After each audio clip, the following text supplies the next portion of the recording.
नमस्कार दोस्तों, आपका स्वागत है स्टोरी जंक्शन यूट्यूब चैनल पर। किसी समय की बात है, एक छोटे से राज्य में एक रानी रहती थी। वह बेहद सुंदर, तेजस्वी और दयालु थी, परंतु उसकी जिंदगी दुखों से भरी हुई थी। उसके पति राजा हमेशा युद्धों में व्यस्त रहते थे और रानी को राजमहल में अकेला छोड़ जाते थे। एक दिन जंगल में भटकते हुए रानी की मुलाकात एक साधु से हुई। साधु ने केसरिया वस्त्र पहने हुए थे, उसकी दाढ़ी घनी और बाल लंबे थे।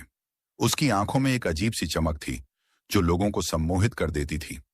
साधु ने रानी को देखकर कहा, देवी, आप बहुत उदास लग रही हैं। मैं आपकी मदद कर सकता हूं। मेरे पास ऐसे मंत्र हैं जो आपके जीवन को खुशियों से भर सकते हैं। रानी ने विनम्रता से सिर झुकाते हुए कहा, साधु महाराज, मेरी खुशी तो बस मेरे पति के साथ रहने में है, लेकिन वह सदा युद्ध में व्यस्त रहते हैं। यदि आप कुछ कर सकते हैं तो कृपया उनका मन मेरे प्रति मोड़ दें। साधु ने उसे सहानुभूति से देखा, लेकिन उसकी नीयत कुछ और थी। वह अय्याश और कपटी था। उसने रानी को कहा, देवी, आपके लिए एक विशेष पूजा करनी होगी, लेकिन इसके लिए आपको कुछ समय मेरे साथ एकांत में बिताना होगा। केवल तभी यह मंत्र प्रभावी होगा। रानी अपनी बेबसी और अकेलेपन के कारण साधु की बात मानने को तैयार हो गई। वह साधु के साथ उसके आश्रम जाने लगी, जो जंगल के बीचों बीच था। आश्रम का वातावरण रहस्यमय था। चारों ओर अजीब सी शांति थी जो भयावह लगती थी। साधु ने रानी से कहा, आपको मेरे निर्देशों का पालन करना होगा। यह पूजा कठिन है, लेकिन इसके बाद आपका जीवन बदल जाएगा। रानी ने अपनी आंखों में आंस लिए उसकी बात मानी। साधु ने रानी को पूजा की शुरुआत के लिए एक गुफा में ले जाया, जहां वातावरण में अगरबत्ती की तीखी गंध और दीपकों की मंद रोशनी फैली हुई थी। उसने रानी से कहा, यह पूजा केवल पूर्ण समर्पण से ही सफल होगी। आपको अपनी सभी इच्छाओं और शंकाओं को त्याग कर मुझे पूर्ण विश्वास से समर्पित होना होगा। तभी देवी आपके पति को आपके पास लौटा सकेंगी। रानी ने विनम्रता से सिर झुकाते हुए कहा, साधु महाराज, मैं अपनी पूरी शक्ति और भक्ति से पूजा करने को तैयार हूं। बस आप मार्गदर्शन करें। साधु की आंखों में छलकता लोभ छुपा न रह सका। उसने रानी को झूठी बातों और जटिल नियमों में उलझाना शुरू कर दिया। देवी, पहले आपको शुद्धिकरण के लिए नदी में स्नान करना होगा। मैं मंत्रों का जाप करूंगा और आपको ऊर्जा प्रदान करूंगा, लेकिन यह क्रिया अत्यंत गोपनीय है। इसे कोई और नहीं देख सकता। रानी कुछ घबराई, लेकिन साधु की बातों में फंसकर उसने हामी भर दी। वह नदी की ओर चल पड़ी। साधु ने उसे लगातार भरोसा दिलाया कि यह सब उसकी भलाई के लिए है। नदी के किनारे पहुंचकर साधु ने रानी से कहा, आपके वस्त्र पवित्रता की प्रक्रिया को रोक सकते हैं, इसीलिए आपको इन्हें उतारकर नदी में प्रवेश करना होगा। मैं यहां मंत्र जाप करूंगा ताकि कोई बाधा ना आए। रानी को कुछ असहजता हुई, लेकिन अपने पति के प्रति प्रेम और अपनी बेबसी के कारण उसने साधु पर विश्वास किया। जैसे ही वह नदी में उतरी, साधु की आंखों में खतरनाक चमक और अधिक बढ़ गई। लेकिन तभी जंगल की झाड़ियों से किसी के पैरों की आहट सुनाई दी। साधु चौकन्ना हो गया। उसने देखा कि एक शिकारी वहां से गुजर रहा था। शिकारी ने साधु को ध्यान से देखा और उसकी हरकतों पर संदेह होने लगा। साधु ने शिकारी को दूर से आते देखा, लेकिन वह घबराया नहीं। उसकी चालाकी उसे बचने का रास्ता हमेशा दिखा देती थी। उसने तुरंत अपनी मुद्रा को बदल लिया और मंत्रों का जाप जोर से शुरू कर दिया, ताकि शिकारी को लगे कि वह किसी गहरी साधना में लीन है। शिकारी ने पास आकर साधु से पूछा, महाराज, यहां क्या हो रहा है? यह स्थान तो बहुत सुनसान है। आप किस लिए यहां हैं? साधु ने बड़े संयम से जवाब दिया, वत्स, मैं देवी के विशेष आह्वान के लिए यहां आया हूं। ये रानी माता हैं जो अपने पति के कल्याण के लिए महान तपस्या कर रही हैं। तुम अपने रास्ते जाओ, क्योंकि इस पवित्र स्थान पर कोई बाहरी व्यक्ति बाधा नहीं डाल सकता। शिकारी ने रानी को देखा, जो नदी के पानी में खड़ी थी और दिखने में घबराई हुई लग रही थी। लेकिन रानी कुछ बोलने की स्थिति में नहीं थी, क्योंकि साधु ने पहले ही उसे समझा दिया था कि यदि उसने पूजा में बाधा डाली तो उसकी सारी मेहनत व्यर्थ हो जाएगी। शिकारी को थोड़ी शंका हुई, लेकिन साधु के आत्मविश्वास और उसके स्वरूप ने उसे शांत कर दिया। वह सिर झुकाकर वहां से चला गया। साधु अब अपने आप में और अधिक आश्वस्त हो गया। उसने रानी से कहा, देखा देवी, देवी मां स्वयं आपकी रक्षा कर रही हैं। अब आप बिना किसी भय के पूरी तरह से इस प्रक्रिया में लीन हो जाइए। बस कुछ ही समय में आपका कष्ट समाप्त हो जाएगा। रानी ने साधु की बात मान ली और उसकी आज्ञा का पालन करने लगी। साधु उसकी बेबसी का फायदा उठाने की योजना को और गहराई से बुनने लगा। उसने रानी को पूजा की और भी जटिल विधियां बतानी शुरू की, जिनका कोई मतलब नहीं था। जैसे जैसे समय बीतता गया, रानी का मन भीतर से बेचैन हो रहा था, लेकिन वह अपनी हालत को बदलने की ताकत नहीं जुटा पा रही थी। साधु ने अब पूरी तरह से सोच लिया था कि वह रानी को अपने जाल में पूरी तरह फंसा लेगा। साधु अब अपनी योजना को और गहराई से अंजाम देने के लिए तैयार था। उसने रानी से कहा, अब देवी मां को प्रसन्न करने के लिए अंतिम और सबसे कठिन चरण आरंभ होगा। आपको अपनी आत्मा और शरीर को पूरी तरह से त्यागना होगा। केवल तभी यह अनुष्ठान सफल होगा। यह साधना आपकी इच्छाओं को साकार कर देगी। रानी अब तक पूरी तरह से साधु की बातों में उलझ चुकी थी। उसकी आंखों में अपने पति के प्रति प्रेम और खोई हुई खुशी को पाने की उम्मीद थी। वह साधु के हर निर्देश को मानने के लिए तैयार हो गई। साधु ने रानी को गुफा के भीतर एक विशेष कक्ष में ले जाया। वहां चारों ओर मध्यम रोशनी में अजीब से प्रतीक चिन्ह बने हुए थे। राजा को थोड़ा संदेह हुआ, लेकिन रानी के बार बार आग्रह करने पर वह मान गया। जैसे ही राजा और रानी आश्रम पहुंचे, साधु ने खुद को छिपाकर अपनी योजना को अंजाम देना शुरू कर दिया। उसने अपने शिष्यों से कहा कि वे राजा को ध्यान और पूजा में उलझाए रखें, जबकि वह रानी से अकेले मिलने की कोशिश करेगा। रानी, जो आश्रम के शांत वातावरण से प्रभावित थी, अकेले में साधना करने के लिए एकांत कक्ष में चली गई। साधु ने यह मौका देखा और धीरे धीरे उसके कक्ष की ओर बढ़ा। उसने सोचा, इस बार मैं रानी को अपने वश में कर ही लूंगा। राजा को मेरी चालों का पता भी नहीं चलेगा।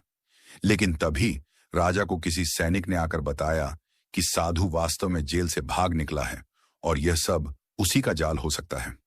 राजा ने तुरंत अपनी तलवार उठाई और रानी की ओर दौड़ा। साधु धीरे धीरे रानी के एकांत कक्ष की ओर बढ़ा। उसने अपनी चालाकी से पहले ही उस कमरे के पास अपने शिष्यों को तैनात कर दिया था, ताकि कोई भी वहां आ न सके। रानी ध्यान की मुद्रा में बैठी थी, अपने जीवन के संघर्षों और पति के प्रति प्रेम को याद करते हुए। साधु ने कक्ष में प्रवेश किया और गहरी आवाज में बोला, देवी, आपकी भक्ति और तपस्या से मैं बहुत प्रभावित हूं। देवी मां ने मुझे आपके पास भेजा है ताकि मैं आपके जीवन को सुख शांति से भर दूं। रानी ने आंखें खोलकर देखा तो साधु को देखकर चौंक गई। वह असमंजस में थी। आप?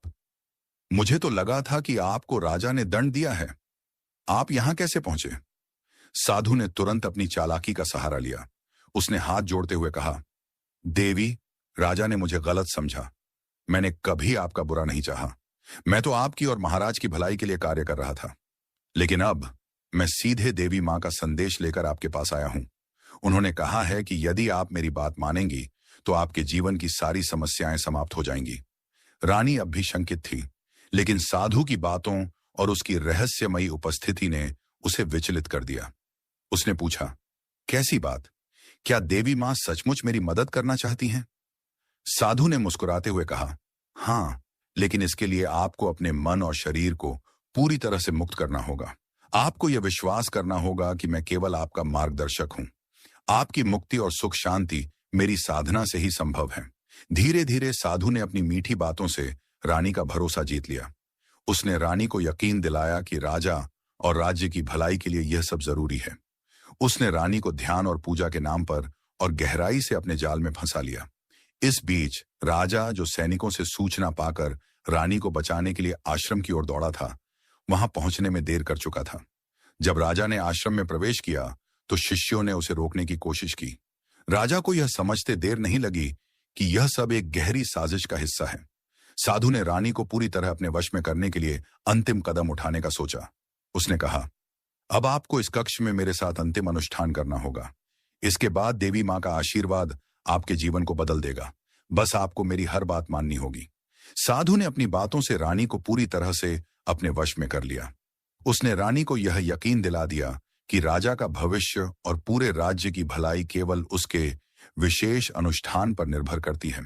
रानी, जो पहले से अपने पति और राज्य के प्रति अपनी जिम्मेदारियों को लेकर चिंतित थी, साधु की बातों में पूरी तरह फंस गई। साधु ने रानी से कहा, देवी मां चाहती हैं कि आप और मैं मिलकर यह अनुष्ठान पूरा करें। यह अनुष्ठान आपकी शक्ति को जागृत करेगा और आप अपने पति के जीवन में हर कठिनाई को दूर कर पाएंगी। बस आपको मेरी हर बात माननी होगी। साधु ने रानी से कहा कि राजा को इस अनुष्ठान के बारे में कुछ भी न बताया जाए। महाराज को अभी यह सब समझाना मुश्किल होगा, देवी मां ने कहा है कि यह अनुष्ठान गोपनीय होना चाहिए, अन्यथा इसका प्रभाव समाप्त हो जाएगा। रानी, जो साधु की बातों में पूरी तरह उलझ चुकी थी, ने राजा को कुछ भी बताने से मना कर दिया। साधु ने रानी के मन में यह भ्रम भी डाल दिया कि राजा शायद इस अनुष्ठान को समझ नहीं पाएंगे और इसे विफल कर देंगे। साधु ने रानी के साथ कई झूठे अनुष्ठान शुरू किए, जिनमें उसे मानसिक और शारीरिक रूप से थकाने की कोशिश की। वह चाहता था कि रानी इतनी कमजोर हो जाए कि वह पूरी तरह से उसकी बात माने। उसने रानी से कहा, अब आप देवी मां के आशीर्वाद के बिल्कुल करीब हैं। बस अंतिम चरण पूरा करना बाकी है और फिर आपकी सारी समस्याएं समाप्त हो जाएंगी। साधु ने अपने शिष्यों से कहा कि राजा को आश्रम के मुख्य द्वार पर रोक दिया जाए। उन्होंने राजा को यह कहकर बहकाने की कोशिश की कि रानी गहन साधना में लीन है और उन्हें परेशान करना अनुष्ठान के लिए हानिकारक होगा। इस बीच साधु ने रानी को अपने वश में करने की योजना को और तेज कर दिया। उसने रानी से कहा, आपका त्याग और समर्पण ही आपके पति को देवी मां का आशीर्वाद दिला सकता है। साधु ने रानी को पूरी तरह से अपने जाल में फंसाने के लिए अपनी बातों में और भी मिठास और विश्वास का मिश्रण कर दिया। उसने रानी से कहा, देवी मां की कृपा तभी प्राप्त होगी जब आप अपनी सभी शंकाओं और सीमाओं को त्याग दें। यह आपका अंतिम और सबसे महत्वपूर्ण चरण है। बस मुझे अपना मार्गदर्शक माने और देवी मां का आशीर्वाद तुरंत मिलेगा। रानी, जो पहले ही मानसिक रूप से कमजोर हो चुकी थी, अब पूरी तरह से भ्रमित और असहाय थी। उसे अपनी भक्ति और अपने पति के लिए किए जा रहे प्रयासों में कुछ भी गलत समझ में नहीं आ रहा था। साधु की बातें उसे कहीं ना कहीं सत्य लग रही थीं। उसने सोचा, अगर यह सचमुच मेरी और मेरे पति की भलाई के लिए है, तो मुझे इसमें कोई बाधा नहीं डालनी चाहिए। साधु ने अपनी योजना को अगले चरण में ले जाते हुए रानी से कहा, अब आपको अपने समर्पण का अंतिम प्रमाण देना होगा। यह एक पवित्र और दिव्य प्रक्रिया है। आप केवल मेरी बातों का अनुसरण करें। रानी ने थोड़ी हिचकिचाहट के साथ सहमति दे दी। साधु ने गुफा में एक विशेष अनुष्ठान का आयोजन किया। उसने चारों ओर मंत्रों का जाप करना शुरू कर दिया और अपने शिष्यों को निर्देश दिया कि कोई भी इस प्रक्रिया के दौरान गुफा के पास न आए। यह सब कुछ रानी को और भी असहाय महसूस कराने के लिए था, ताकि वह पूरी तरह से उसके नियंत्रण में आ सके। जैसे जैसे अनुष्ठान बढ़ता गया, साधु ने रानी को झूठे नियमों और प्रक्रियाओं में और उलझा दिया। उसने उसे विश्वास दिलाया कि अगर वह साधु के निर्देशों का पालन नहीं करेगी, तो उसका पूरा जीवन शापित हो जाएगा और उसके पति को कभी शांति नहीं मिलेगी। रानी, जो अब पूरी तरह से भय और असमंजस के जाल में थी, साधु की हर बात मानने लगी। साधु ने धीरे धीरे रानी के आत्मविश्वास और सोचने समझने की क्षमता को कमजोर कर दिया। वह पूरी तरह से साधु की बातों और निर्देशों पर निर्भर हो चुकी थी। रानी को अपनी विवशता और अकेलेपन का कोई समाधान नहीं सूझ रहा था। इस बीच राजा ने आश्रम के बाहर खड़े साधु के शिष्यों से रास्ता बनाने की कोशिश की, लेकिन वह गुफा तक पहुंचने में असमर्थ था। साधु के शिष्यों ने राजा को रोके रखने की पूरी कोशिश की। राजा गुस्से और चिंता में अपनी रानी तक पहुंचने के लिए संघर्ष कर रहा था। गुफा के अंदर साधु ने रानी को और भी गहराई से अपने जाल में फंसाने के लिए कहा, देवी मां ने मुझे यह संदेश दिया है कि आप इस अनुष्ठान में पूरी तरह से मेरी सहायता करें, तभी आपका जीवन सुखमय होगा। यह अंतिम बलिदान आपके सारे दुखों को समाप्त कर देगा। रानी, जो अब पूरी तरह से साधु के नियंत्रण में थी, उसकी बातों पर भरोसा करने लगी। उसने सोचा कि यह सब उसकी भलाई के लिए ही हो रहा है। साधु की चाल और कपटी सोच ने उसे इस हद तक प्रभावित कर दिया कि वह अब अपने निर्णय लेने में भी असमर्थ हो गई। आयाश साधु और बेबस रानी की कहानी जारी। गुफा के अंदर अब स्थिति पूरी तरह से साधु के नियंत्रण में थी। उसने रानी से कहा, देवी मां आपके समर्पण से बहुत प्रसन्न हैं, लेकिन उनके आशीर्वाद को पूर्ण रूप से प्राप्त करने के लिए आपको यह अनुष्ठान मेरी देखरेख में पूरा करना होगा। आपकी तपस्या ने पहले ही देवी मां को प्रसन्न कर दिया है। बस अंतिम चरण शेष है। रानी, जो पहले ही भय और असमंजस में थी, अब पूरी तरह से साधु की बातों में आ चुकी थी। उसने अपनी आंखें मूंद लीं और साधु के निर्देशों का पालन करने लगी। साधु ने रानी के विश्वास और उसकी असुरक्षा का फायदा उठाते हुए उसे मानसिक और भावनात्मक रूप से और कमजोर कर दिया। बाहर राजा ने गुफा तक पहुंचने के लिए अपने सैनिकों को आदेश दिया कि वे साधु के शिष्यों को हटाएं, लेकिन साधु के शिष्य, जो पूरी तरह से उसके वश में थे, राजा को रोकने के लिए हर संभव प्रयास कर रहे थे। राजा की बेचैनी बढ़ रही थी। उसे अपने भीतर यह एहसास हो रहा था कि रानी किसी बड़े खतरे में है। साधु ने रानी को गहरी नींद जैसी अवस्था में डालने के लिए मंत्रों का प्रयोग किया। उसने उसे यह विश्वास दिलाया कि यह प्रक्रिया उसकी आत्मा को पवित्र और शुद्ध बनाएगी। रानी ने साधु की हर बात पर भरोसा करना शुरू कर दिया। साधु, जो अब पूरी तरह से अपनी योजना के अंतिम चरण में था, रानी के करीब जाने लगा। उसके मन में विजय की भावना थी। उसने सोचा, अब कोई भी मुझे नहीं रोक सकता। मैं राजा और रानी दोनों पर नियंत्रण कर लूंगा। यह राज्य भी जल्द ही मेरा होगा। उधर राजा ने गुफा तक पहुंचने का रास्ता बनाने में सफलता हासिल कर ली। उसने अपने सैनिकों के साथ गुफा के अंदर प्रवेश किया, लेकिन साधु ने पहले से ही अपने शिष्यों को तैनात कर रखा था, जिन्होंने राजा को कुछ देर के लिए रोक दिया। राजा ने अपनी तलवार निकाली और शिष्यों के साथ लड़ाई शुरू कर दी। गुफा के अंदर साधु ने रानी को पूरी तरह अपने नियंत्रण में लेने की कोशिश जारी रखी। उसने रानी से कहा, अब आपकी आत्मा पूरी तरह से मुक्त हो जाएगी। देवी मां आपको आशीर्वाद देने के लिए तैयार हैं। बस मेरी इस अंतिम प्रार्थना में शामिल हो जाइए। गुफा के अंदर जब साधु अपनी योजना को अंतिम रूप देने ही वाला था, तभी राजा ने पूरी ताकत के साथ गुफा के द्वार को तोड़ दिया। राजा का चेहरा गुस्से और चिंता से तमतमा रहा था। उसकी तलवार पर खून की हल्की धारियां थीं, जो स्पष्ट कर रही थीं कि उसने गुफा तक पहुंचने के लिए किस हद तक संघर्ष किया है। साधु, जो रानी को अपनी माया में बांधने में पूरी तरह मशगूल था, राजा को देखकर चौंक गया। उसके चेहरे का नकली आत्मविश्वास एक पल में गायब हो गया। कपटी साधु, राजा गरजते हुए बोला, मैंने तुझे पहले भी चेतावनी दी थी, लेकिन तेरी कुटिलता इतनी गहरी है कि तुझे कोई सुधार नहीं सकता। आज तुझे तेरे कर्मों का दंड मिलेगा। रानी, जो अब तक साधु के जाल में फंसी हुई थी, राजा की आवाज सुनकर अपनी चेतना में लौट आई। उसने धीरे धीरे अपनी आंखें खोलीं और राजा को देखकर राहत की सांस ली। वह कांपते हुए राजा की ओर बढ़ी और बोली, महाराज, मैं आपकी प्रतीक्षा कर रही थी। यह साधु, यह मुझे देवी मां के नाम पर धोखा दे रहा था। साधु ने राजा को रोकने की कोशिश की।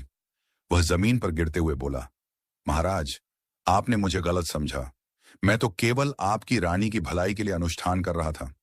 यह सब देवी मां की इच्छा थी। लेकिन राजा अब उसकी एक भी बात सुनने को तैयार नहीं था।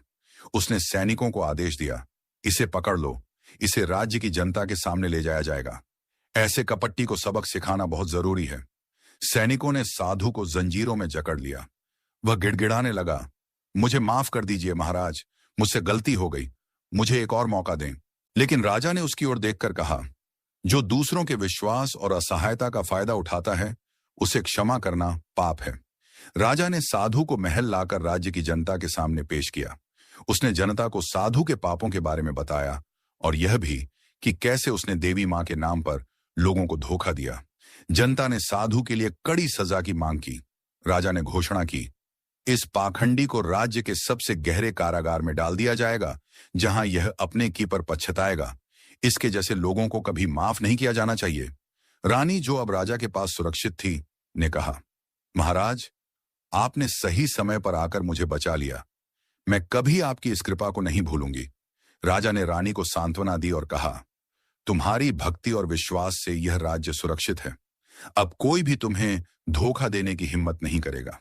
इस घटना के बाद राजा ने अपने राज्य में यह घोषणा की कि कोई भी धार्मिक धोखाधड़ी करने वाले को कड़ी सजा दी जाएगी। राज्य में शांति और सुख का वातावरण लौट आया। साधु ने अपने कारागार में बैठकर अपने के पर पछताते हुए जीवन के बाकी दिन बिताए। वहीं राजा और रानी ने एक नई शुरुआत की और अपने राज्य को और भी समृद्ध बनाया।